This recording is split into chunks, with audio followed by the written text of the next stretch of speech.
అధికార పార్టీని ప్రశ్నించేందుకు BRS party రెండు దారులను ఎంచుకుందా?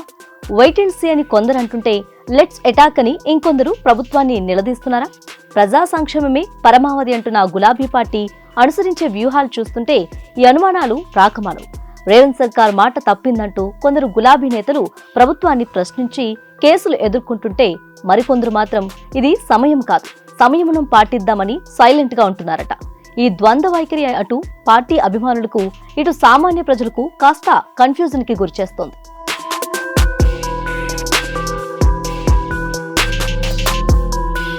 కాంగ్రెస్ పార్టీ అధికారంలోకి రావడానికి మెయిన్ రీజన్ ఎలక్షన్ టైంలో ఆ పార్టీ ఇచ్చిన హామీలే. అధికారంలోకి వచ్చిన 100 రోజుల్లో ఇచ్చిన 6 గ్యారెంటీలను అమలు చేస్తామని చెప్పింది ఆ ప్రభుత్వం. కానీ ఏడాది పూర్తయినా ఆ హామీల్లో ఏ ఒక్కటి పూర్తి కాలేదని ప్రజల పక్షాన నిలదీస్తోంది బీఆర్ఎస్. అబద్ధపు హామీలతో అధికారంలోకి వచ్చిన 3 రంగుల పార్టీ రైతులకు రుణమాఫీ చేయలేదని, రైతు బంధు 2 పంటలకు ఎగనామం పెట్టిందని విమర్శిస్తోంది. తమ అధినేత పేదింటి ఆడపిల్లల కోసమని కళ్యాణలక్ష్మి పథకాన్ని ప్రవేశపెడితే తులం బంగారం ఇస్తామంటూ ఓట్లు దండుకున్న లీడర్లు ఎక్కడా అంటూ ప్రశ్నిస్తున్నారు గులాబీ నేతలు.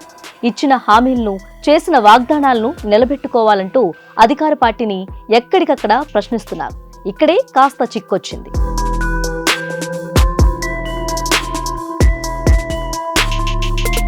బీఆర్ఎస్ తెలంగాణ అస్తిత్వం కోసం ఏర్పాటైన పార్టీ. అహింసకు తావు లేకుండా 13 ఏళ్లు ఉద్యమ సాధనతో ఏర్పాటైన పార్టీ. 10 ఏళ్ల అధికారంతో తెలంగాణను దేశంలోనే అగ్రగామిగా నిలిపింది.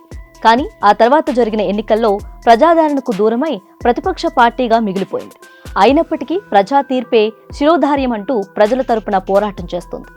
ఈ క్రమంలోనే ఆ పార్టీ నేతలు కాంగ్రెస్ పాలనను ప్రశ్నిస్తూ కేసులను ఎదుర్కొంటున్నారు. సోషల్ మీడియా ద్వారానో ప్రభుత్వానికి వ్యతిరేకంగా ప్రచారం చేసినందుకు ఖైదీలుగా మారుతున్నారు. ఈ వ్యవహారమే ఇప్పుడు గులాబీ పార్టీలో హాట్ టాపిక్ గా మారింది.